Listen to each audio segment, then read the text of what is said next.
Finally আমার বাড়িতে নতুন অতিথি চলে এসেছে। আজকে প্রায় 5 দিন হয়ে গেছে। 26 তারিখ গেছিলাম জিনিসটা আনতে পারিনি। আজকে নিয়ে এসেছি, মানে আজকে ডেলিভারি করে গেছে। বলেছিল 2 থেকে 3 দিন সময় লাগবে, তো আজকে 5 দিনের মাথায় দিয়ে গেছে। জাস্ট 5 থেকে 10 মিনিট হচ্ছে ডেলিভারি করে গেল। দেখতে চাও আমার নতুন অতিথিটা কি? এই দেখো আমার বাড়ির নতুন অতিথি। আপাতত এখন নিচের ঘরে রাখা হয়েছে, উপরে নিয়ে যাওয়া হয়নি, মানে দাদার ঘরে রেখেছি আপাতত।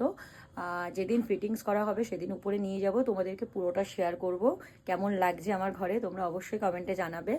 আর যখন ডেলিভারি করে গেছে আমি না ব্লগ বানাতে পারিনি, আমি তাড়াহুড়ো করে মানে নিয়ে চলে এসেছি। ওরা কল করছিল, যেহেতু ওয়েট করতে পারছিল না, রাস্তায় দাঁড়িয়েছিল গাড়ি, তাড়াহুড়ো করে আমি এনে এখানেই রেখেছি।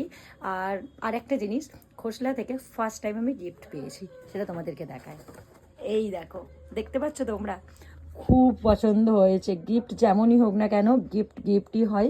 আর ফার্স্ট টাইম এটা, এই দেখো, চারটে 8টা। ভীষণ পছন্দ হয়েছে, ভীষণ বড় বড় জিনিসগুলো।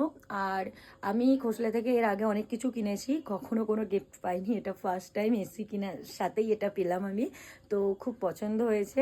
আর এইটুকু এবারে বলতে পারি, গরম সাংঘাতিক পড়বে, গরম ভীষণ পড়বে, কিন্তু রেডি থাকো তোমরা। তো আপাতত এবারে একটু ঘুমাতে পারবো, মানে শান্তি ফিল করছি। আর আমার মাম্মা, আমাদের তাতান পাপা একটু ঘুমাতে পারবো। আমার ছেলেমেয়ের জন্যই একটু তাড়াহুড়ো করে নেওয়া, আমাদের থেকেও বেশি আমার ছেলেমেয়ের দরকার, তো তার জন্যই নেওয়া জিনিসটা। আর যখন ফিটিংস হয়ে যাবে তোমাদের অবশ্যই শেয়ার করব। কেমন লাগছে অবশ্যই কমেন্টে জানিও। অনেকেই বলতে পারো একটা এসি নিয়েছো, কি এমন ব্যাপার?